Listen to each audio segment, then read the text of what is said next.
Seorang yang sudah sampai usia 40 tahun, maka Allah mengingatkan dia untuk menyiapkan 5 bekal utama sebelum dia kembali pada Allah Subhanahu wa ta'ala. Hati-hati yang sudah sampai 40 tahun, jika anda belum memiliki satu di antara 5 ini, anda mesti khawatir. Dan ini peringatan dari Al-Quran. Baik, 1. Qala Rabbi awzi'ni an ashkura ni'mataka allati an'amta alayya wa ala walidayya. Amanat pertama, kata Allah, dia mesti memperbanyak doa kepada Allah Subhanahu wa ta'ala agar dibimbing.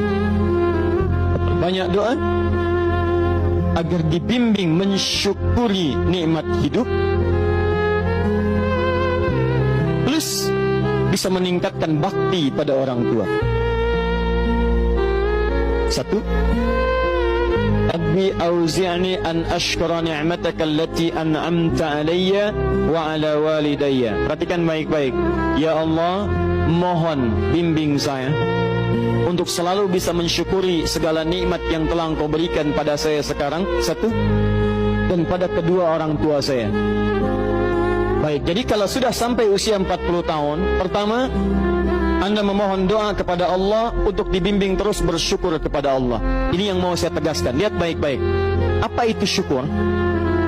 Tidak ada makna lain dari syukur yang tertuang dalam Al-Quran dan hadis kecuali ungkapan kebahagiaan atas nikmat yang Allah berikan kepada kita dengan cara menggunakan nikmat itu sesuai dengan fungsi yang telah Allah tetapkan.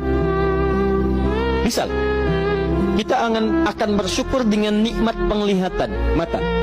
Anda diberikan 40 tahun dalam hidup, mata masih bisa melihat. Bagaimana mensyukuri nikmat mata? Kalau Anda ingin syukuri nikmat mata, maka yang paling singkat, gunakan nikmat mata ini sesuai dengan peruntukan yang telah Allah tetapkan. Fungsi yang telah Allah tetapkan. Apa fungsi mata? Masih ingat? Melihat yang baik-baik. Quran surah ke-24 ayat 30 untuk laki-laki, ayat 31 untuk perempuan. Qul lil mu'minina yaghuddu min absarihim. Katakan pada pria-pria yang merasa punya iman. Dengan iman itu dia yakin dengan akhirat. Wabil akhirati hum yuqinun. Karena yakin dengan akhirat dia sadar akan pulang dan dia tahu nikmat matanya akan ditanya oleh Allah Subhanahu wa taala. Katakan pada pria-pria yang yakin bahwa matanya akan ditanya oleh Allah. Quran surah ke-17 ayat 36. Inna sam'a wal basara wal fuada kullu ulaika kana anhu mas'ula. Setiap pendengaran Anda, penglihatan Anda, plus apa yang Anda fikirkan, satu saat akan ditanya, dipertanggungjawabkan di hadapan Allah Subhanahu wa taala. Karena itu kata Allah, katakan pada orang-orang yang yakin dengan itu semua, ghuddu min absarihim, matanya hanya boleh melihat yang baik-baik saja. Yang tidak baik palingkan. Ibu juga sama, ayat 31-nya. Wa kullil mu'minati yaghdudna min absarihinna. Katakan pada perempuan yang merasa yakin dengan Allah, yakin akan pulang, yakin akan ditanya, matanya hanya boleh melihat yang baik-baik saja menurut Allah. Yang tidak baik palingkan. Di ghaddul basar itu bukan nggak boleh lihat, Pak. Ghaddul basar itu silahkan lihat, tapi ketika yang dilihat tidak baik menurut Allah, maka palingkan dari itu semua. Ini tidak tepat, teman-teman sekalian. Anda hanya mengucapkan alhamdulillah ya, sampai sekarang penglihatan masih baik. Belum cukup. Baik itu dipakai lihat apa? Penglihatannya baik, tapi masalahnya yang dilihat baik tidak. Itu poinnya. Maaf, ada anak usia 4 tahun, Bu, Pak, tidak bisa melihat. Dalam tidak bisa melihatnya, dia masih mau menghafal Al-Quran. Namanya Mu'af. Tinggalnya di Asyut, adanya di Kaira, negaranya Mesir. Matanya nggak bisa lihat, tapi dia sampaikan pada bapaknya, Pak, saya ingin menghafal Quran. Saya ingin menghafal Quran. Kata bapaknya, kamu yakin? Saya yakin. Baik, keluarga sederhana, punya cuman motor yang sangat luar biasa tidak bagusnya. Dimodifikasi dashboardnya, menempuh jarak kisaran 20 km. Datang pada syekhnya, bapaknya kemudian membonceng, muadnya di belakang. Teman-teman sekalian, setiap berangkat datang pada syekh, dapat hafalan baru, bapaknya tulis ayatnya, disimpan di dashboardnya. Di jalan lihat ke sini, lihat ke jalan, lihat ke sini, lihat ke jalan. Mu'adz bacakan ayatnya, bapaknya mendengarnya. Secara singkat, tiba-tiba setelah itu fasenya berakhir, jadilah anak ini hafal Quran. Yang ngantar belum hafal Quran, yang diantar nggak bisa lihat hafal Quran. Saking mudahnya Al-Quran, yang nggak bisa lihat bisa hafal Quran. tapi bapaknya dapat pahala dari transferan anaknya. Perhatikan baik-baik. Begitu dibacakan Qurannya, bagus makhrajnya, viral kisahnya. Begitu viral di Timur Tengah, datang reporter mau wawancara. Pertanyaan pertama, kalau adinda diperkenankan oleh Allah untuk bermohon saat ini, apa yang mau dimohonkan kepada Allah? Reporter ini mengira dia akan meminta doa seperti ibunda Imam Al-Bukhari bermohon kepada Allah supaya Al-Bukhari disembuhkan dari butanya.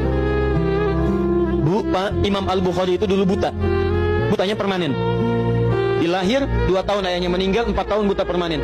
Nanti ada satu kejadian di situ, yang dengan kejadian itu ibunya berdoa kepada Allah, anaknya menghafal Quran sampai di surat Qaf, ya, ayat ke-22. Anaknya murojaah ayat, ibunya memohon kepada Allah sambil menangis, sambil tertidur, sampai tertidur. Disitulah kemudian terjadi sesuatu yang luar biasa. Seketika Allah sembuhkan Al-Bukhari kecil, matanya bisa melihat kembali. Karena kajian kita bukan di sini, lain waktu nanti saya terangkan. Anda yang punya kitab Fathul Bari, Syarah Sahih Al-Bukhari, beli jilid pertama, kitab Muqaddimah, halaman 634, paling kiri, paragraf yang ketiga, baris 1 sampai dengan 9. Anda temukan kisahnya.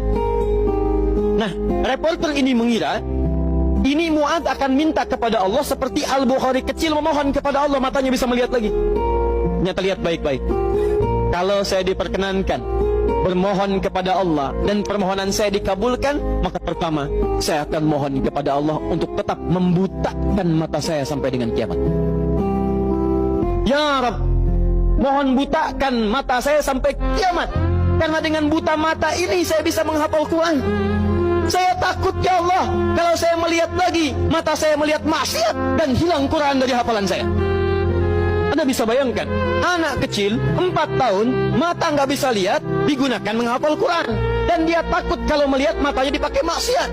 Antum dikasih 40 tahun. 40 tahun, lebih daripada 4 tahun, lebih dari 14 tahun. Anda sampai 40 tahun, dipakai mata. Dipakai apa mata Anda sampai dengan hari ini? Berapa maksiat yang telah Anda kumpulkan dari mata Anda itu? Mungkin wajar, jangankan hafal, baca masih sulit, lihat mushaf masih enggan, membaca masih susah. Kalau Anda sulit berhadapan dengan Al-Quran dalam pandangan Anda, tanyakan pada diri Anda, dipakai maksiat apa mata ini selama ini?